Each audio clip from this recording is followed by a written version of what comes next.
Imagine a flame burning deep within you, a light that guides your every step, warms your soul, and illuminates the path for those around you. This is not the fleeting spark of selfish desire, but the eternal flame of self-love, as envisioned by one of history's greatest thinkers, Aristotle. In his timeless work, The Nicomachean Ethics, Aristotle doesn't just philosophize about life, he maps out a blueprint for human flourishing. Today, we embark on a journey through his wisdom, exploring self-love not as indulgence, but as the cornerstone of a meaningful existence. We'll delve into happiness, virtue, balance, and resilience, weaving in stories from history and today. By the end, you'll see how embracing true self-love can transform not just your life, but the fabric of society itself. Let's begin at the heart of Aristotle's philosophy, the pursuit of happiness, or as he called it, eudaimonia. Aristotle opens his Nicomachean Ethics with a profound question. What is the highest good for humans? His answer is eudaimonia, not mere pleasure or wealth, but a state of flourishing, where one's life is lived in accordance with virtue and reason. It's the fulfillment of our potential as rational beings, a lifelong activity of the soul aligned with excellence. But how does self-love fit into this? Aristotle argues that true self-love is essential to achieving eudaimonia. In Book 9, he describes the virtuous person as one who loves themselves rightly, not for base pleasures, but for their noble qualities. The good man should be a lover of self, he writes, for he will both himself profit by doing noble acts and will benefit his fellows. Think of it this way: self-love is like tending a garden. If you neglect the soil of your own soul, failing to nurture your virtues, how can you expect to grow anything worthwhile? Aristotle saw humans as social animals, yet our journey to happiness starts inward. Without self-love, we chase shadows of joy, fleeting highs from material gains or external validation. But with it, we cultivate a resilient inner world that radiates outward. Consider the historical example of Socrates, Aristotle's intellectual forebear. Executed in 399 BCE for corrupting the youth of Athens, Socrates embodied self-love through his unyielding commitment to truth and virtue. He famously said, "An unexamined life is not worth living." This wasn't arrogance. It was a profound self-respect that allowed him to face death with equanimity, inspiring generations. In Aristotle's view, such self-love propels us toward eudaimonia, turning personal growth into a communal gift. In practical terms, imagine a young artist struggling with self-doubt. If she practices self-love, affirming her talents and learning from failures, she unlocks creativity that brings beauty to the world. Without it, her potential withers. Aristotle reminds us, happiness isn't a destination, it's a practice, and self-love is the fuel. In a world obsessed with me-first culture, it's easy to confuse self-love with selfishness.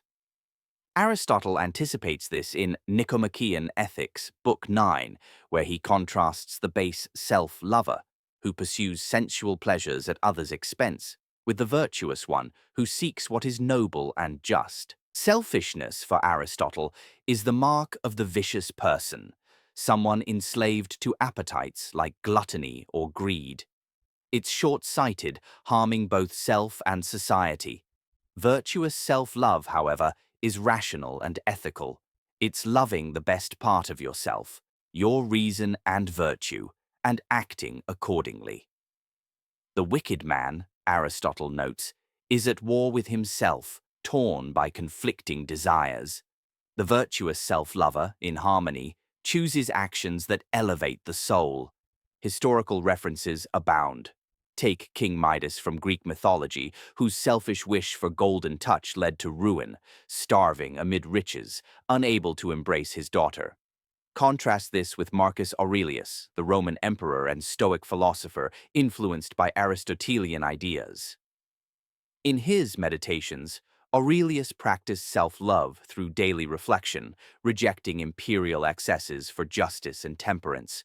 He wrote, "Waste no more time arguing about what a good man should be. Be one." This wasn't egoism. It was a commitment to self-improvement that strengthened his rule, benefiting the empire. Practically, consider a corporate executive. A selfish one might cut corners for profit, eroding trust and leading to scandals like Enron in 2001, where greed destroyed lives. A virtuous self-lover invests in ethical practices, fair wages, sustainable growth, building a legacy of integrity. Aristotle teaches true self-love isn't hoarding happiness, it's multiplying it through noble deeds. This distinction isn't abstract, it's the foundation for connecting self-love to the moral virtues that define a good life. Aristotle's ethics are virtue-based. Excellence, arete, arises from habits that hit the golden mean, neither excess nor deficiency. Self-love anchors this, fueling virtues like courage, justice, and wisdom. Courage, for instance, is bravery in the face of fear, not recklessness. In Book 3, Aristotle describes the courageous person as one who endures for a noble cause. Self-love provides the why. By valuing your rational self, you stand firm. Recall the Spartan king Leonidas at Thermopylae in 480 BCE. Facing Persian hordes, his self-love, rooted in honor and duty, emboldened 300 warriors to hold the pass, saving Greece.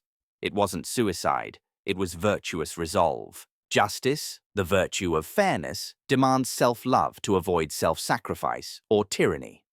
Aristotle in Book 5 calls justice complete virtue because it considers others. Yet, without self-love, one might undervalue their rights, leading to exploitation. Think of Rosa Parks in 1955, whose act of self-respect, refusing to yield her bus seat, sparked the civil rights movement.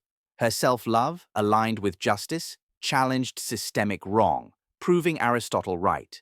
Virtuous self-love benefits the whole. Wisdom, phronesis, practical reason, ties it all. Aristotle sees the wise as self-lovers who deliberate well, choosing actions that fulfill their potential. Historical sage Confucius, though Eastern, echoes this in his Analects. The superior man seeks discipline in himself. In practice, a teacher embodying wisdom through self-love might mentor students patiently, fostering future leaders. These virtues interweave. Self-love isn't isolated. It's the thread binding them, turning personal ethics into societal harmony. But what of others? Aristotle knew life isn't solitary. Let's explore the delicate balance. Aristotle was no hermit. He viewed humans as zoon politikon, political animals thriving in community. In Nicomachean Ethics, Book 8 and 9, he links self-love to friendship. The best friendships mirror self-love, treating others as another self. The balance, virtuous self-love, extends outward. The good man wishes himself what is good, Aristotle says, but he wishes the same for his friend. It's not zero-sum. Loving yourself enables deeper care for others.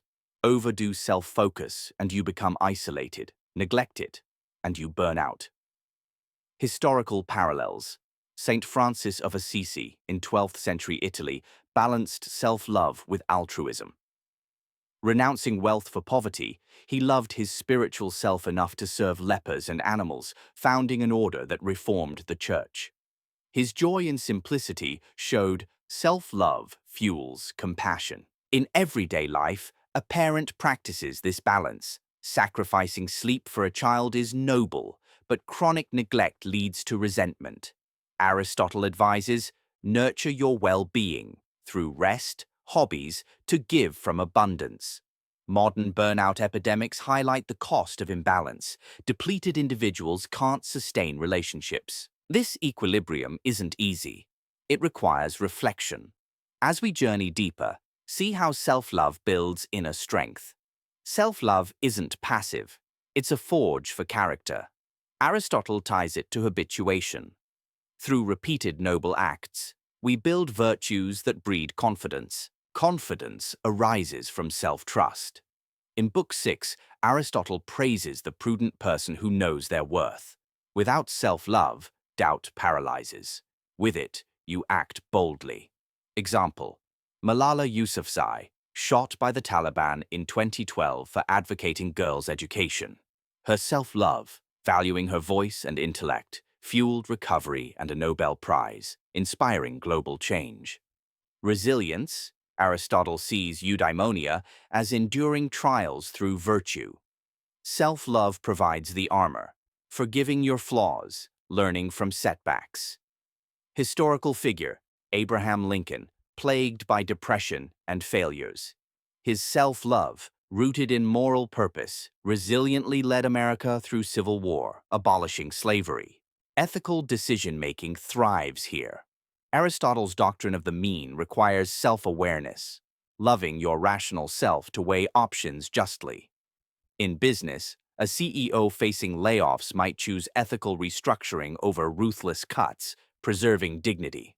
Practically journaling, reflecting on strengths, builds this muscle, turning crises into growth. Self-love, then, isn't luxury. It's necessity for navigating life's storms, emerging wiser. As Aristotle's ideas echo through time, modern minds reinterpret them. Aristotle's self-love resonates in psychology. Erich Fromm, in The Art of Loving, 1956, distinguishes selfish from self-love, echoing Aristotle.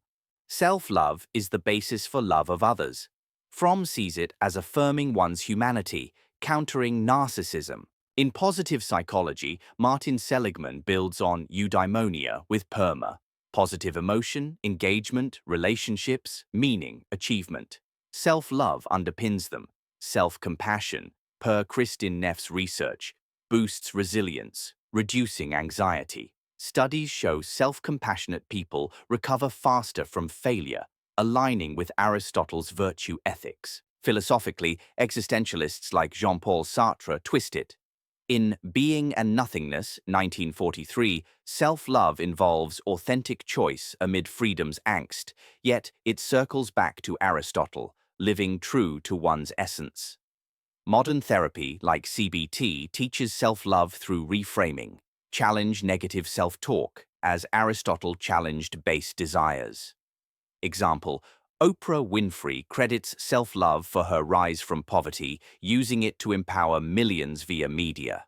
In society, movements like body positivity reinterpret self-love, fighting Aristotle's era's ideals.